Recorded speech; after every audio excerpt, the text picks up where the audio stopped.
Alright, so like I said, I was going to show my whole journey, so that includes all the fuck-ups. So, had a quick go with the tile grout mix, realised I probably watered the PVA down a little bit too much, and it's still a fair bit loose.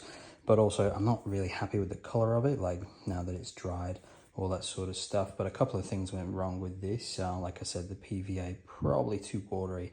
Also, it's in a really old bottle of PVA. I probably need to just go and buy a new bottle, so I'll do that. I'm just slowly drip feeding my bank account into Bunnings at the moment. It's been quite a few trips this week. So, ways around things. Been poring over, more than anything, Google Maps, and having a look at the whole landscape of southern Spain in particular. So I sort of want to mirror this to southern Spain and what that would correlate to in the old world map, which is obviously a parrot of the real world map. So, you know, you go to the south, I want it more towards the Badlands, that sort of thing. You know, nearer to Skaven Blight, that sort of stuff. With that in mind, that made me look at Granada and the southern parts of Spain. So a little bit more of a sandstone-y, oxidized kind of landscape, whereas this for me was a little bit too brown. So grab yourself some fucking cement dye, cheap as chips, throwing that into the mix, and that's giving me a very nice orangey sandstone sort of thing. I'll layer that on, and look, the eventual thing that I was trying to avoid, but I don't think I'll get away with it, is I'm going to have to throw a bit of paint over this at some point.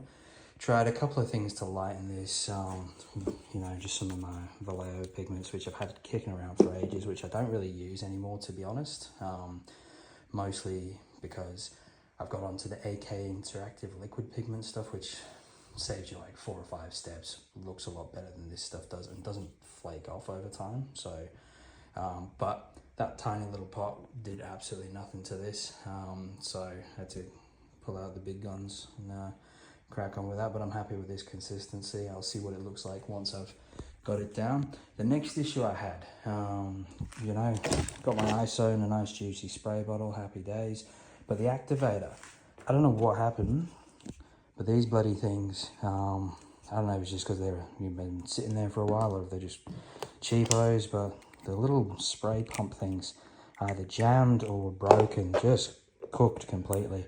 So I was already going to Bunnings anyway, ended up just getting a cheapo spray bottle, just put it all into that, which got much more, you know, spray settings on it and stuff anyway, so that will actually speed the whole process up over the course of, you know, 6 to 10 tiles. But obviously discovering this at night when it's, you know, when I've got a bit of free time and it's cool enough for me to get in the garage and mess around, you then realise, oh, fuck's sake, Bunnings is already closed, you know, can't go and get that till tomorrow, so it just pauses the progress. So I'm going to run up now while it's still early, get some better PVA, and we are finally going to see if we can make some bloody progress on this tile. Post-edit thoughts, I actually ended up scrapping the idea of the oxidized sort of soil. As much as I like the look of it, once this dried down a bit, the brown sort of evened out a bit, and it actually works pretty well. By the time it's all grassed, flocked, and all the rest, should be good.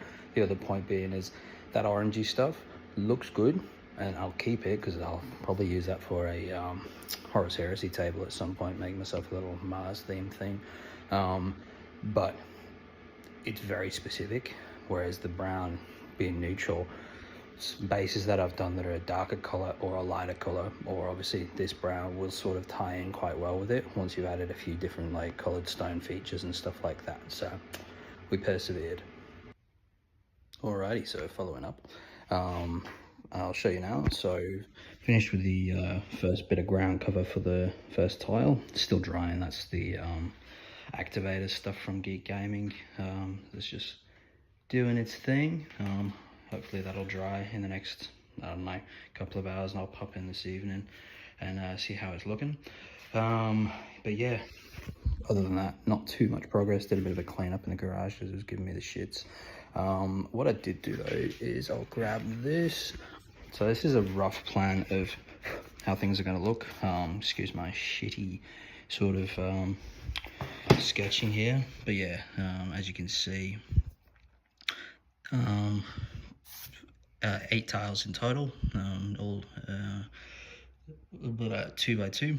So these two are going to be like my optional tiles if I want to do big games. I was thinking like a little bit of a canyon type thing with big hills on there, but I've kept everything sort of modular so that most features are either central or finish on one edge that can be rotated to move around. Like this will be a river with a ford on each river piece. That's going to basically come down to you know, making sure that the river starts at the exact same point on each tile, but it just looks different in the middle, so that way I can alternate it and give different looks and finishes. This will just be a generic hill, just contoured, that will have a flat edge across the tile, so it can go, you know, wherever. Basically, just a mound hill type thing in the center of a tile. I'll probably end up putting a fairly flat top on that, you know, for ease of either putting a little, you know, tower on top or bloody, you know, a bit of a unit or something like that. This is the blank tile. Now I thought about adding like an embankment type hill sort of thing on here, but once I came down to it, I was like, no, I'm going to keep this completely blank. So I've got the option, like if I need to play like watchtower scenario or something like that, I could just put this one in the middle, and then, you know, it's easy to put a tower on, that kind of thing. And also I was thinking like one edge of the river on one of the pieces will have an embankment anyway, so sort of, you know, that'll provide elevation. I don't want every tile having elevation, otherwise, you know, it just becomes a bit daft when it comes to the tactics. And I need to make sure each tile's got enough space that I can put like, you know, movable forests, all that sort of stuff. But yeah, so we're getting somewhere. I feel like I'm actually turning a corner with this and we're starting to, you know, see some progress. Once this dries, I'll knock all the excess grout mix off, and, you know, no doubt I'll have to give it a second look, because when you do this in patches and you're spraying it with the ISO and all that, some of the PVA doesn't mix very well, and there'll definitely be bits where, you know, the grout, as I'm sprinkling it on, moved onto a bit that didn't have glue on it, but it's covered it for when I go over to the next step, that sort of thing. So, you know, more. Okay, so we're back. It's been a few days. The weather here has been ordinary as fuck. So stuff's taken a little bit longer to dry, but it's dried now. The last clip, you might have remembered me saying, I suspected it was going to be patchy and I'll need to go over a few bits again, which, yep, 100% you can see that yellow shining through there. And this sort of helps highlight what I was talking about right at the start. You know, give it a base coat, because when things chip eventually, you know, you'll have yellow shining through rather than bloody blue. So I've still got a little bit of, you know, stuff to patch over, but where it's set, that's rock hard. You know, that's exactly what I wanted. I mean, fucking feel like I'm doing a cooking video, crispy. So, you know, perfect. It's done exactly what I wanted. You can see here it's got like little bumps and undulations and stuff like that, so it's not just flat, which is exactly what I wanted. I didn't want it to just look completely flat, because it just doesn't look natural. It just looks very artificial. So, you know, even doing this again, like where I'm gonna have to go back and, you know, cover these gaps and stuff, it'll mound up more. So perfect, exactly what I want. Give it a nice texture. You know, there's stones scattered through, which is set nicely.